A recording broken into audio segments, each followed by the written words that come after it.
Couple of weeks back, I went to a road trip with my friends to Banff National Park. I was looking forward to this for so long because it has been ages since I've been close to mountains and got to spend time with nature. I started photography because of my love for mountains, and I got a chance to photograph them after such a long time. I seriously have no words to express how I felt. A week before I left for the trip, Case had sent me their new magnetic filter system, and I knew this trip was the perfect opportunity to test them out. I haven't used magnetic filters before this, so I did not know what to expect. But let me tell you a disclaimer. After using magnetic filters, I am not going back to the traditional screw-on filters. And I'm going to tell you why. In this video, we are going to have a look at these filters, understand what makes them so good, and how to use it for landscape photography. Excited? So without wasting any time, let's get started. All the filters fit in this small pouch, and the filter system has four main components. First is the magnetic ring, which screws onto your lens, and now the filters can magnetically attach to this ring. It is extremely thin, but the magnets are actually powerful enough. Once I attach the filters, there's no way they are getting off. But if I want to remove them, it comes off as simple as that. Filters itself, this is the professional ND kit. It comes with a circular polarizer and 3 ND filters. You don't have to always read what's written on the filter to understand which filter you're using. They're actually color coded, and after using, let's say, 2-3 times, my muscle memory got used to it and it made the process even faster. I love when brands pay attention to these minute details. When it comes to the order of filters, I always start with the polarizer first. Once I have my polarizer attached, I adjust the polarizer to adjust the reflections. Once I'm happy with the reflections, if I want to use a slower shutter speed, I go ahead and attach the ND filters. Now, as I said, the filters are stackable and you can attach as many number of filters as you want. This comes in very handy. For example, if I have a 10-stop ND filter and I feel it's not enough, I need an additional 3-stop, then I can just stack the 3-stop ND filter on top of it, and now it becomes a 13-stop ND filter. The third component is this lens cap right here, which, by the way, you guessed it right, also attaches magnetically.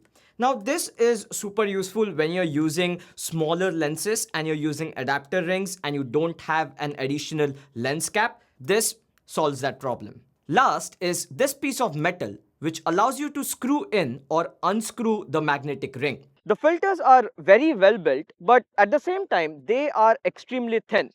The thinness of the filters and the magnetic seal prevents any kind of light leaks. While using filters, there are a couple of things to be aware of. One is the light leak and second is the vignetting.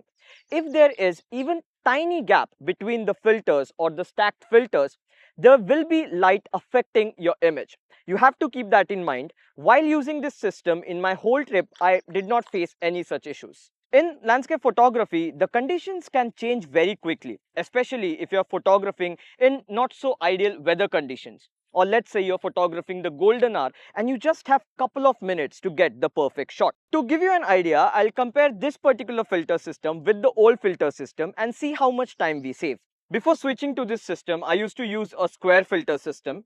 First, I have to attach an adapter.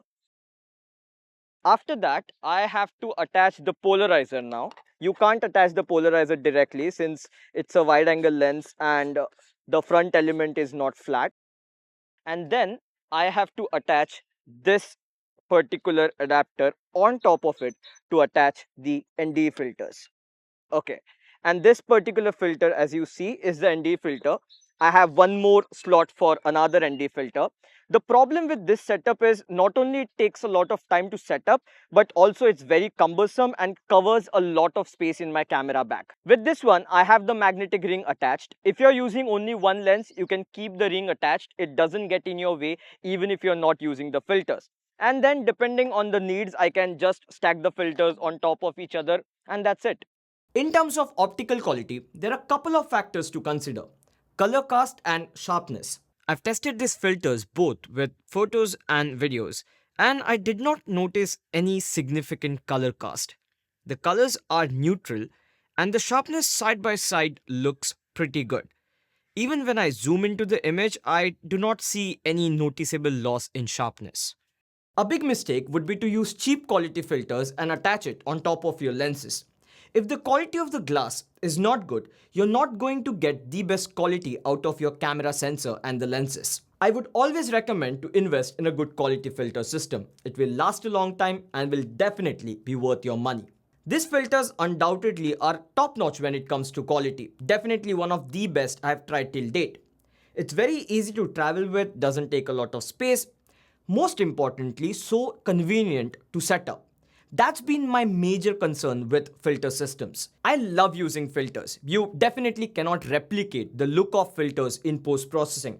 But the major concern was the whole cumbersome process of setting it up. I think the magnetic approach by Case is definitely the right way to go. Link is in the description. They come in different sizes. I would recommend get a larger size filter and use adapter rings for your smaller lenses. This way you don't have to buy separate filters for your smaller lenses and you're saving a lot of money. That's it for this video, guys. Thanks for watching. Thanks Case for sending these filters and for sponsoring the video. If you enjoyed the video, press the like button. If you got to learn something from it and you're new to the channel, press the subscribe button for more such videos. I'll talk to you guys in the next one. Bye.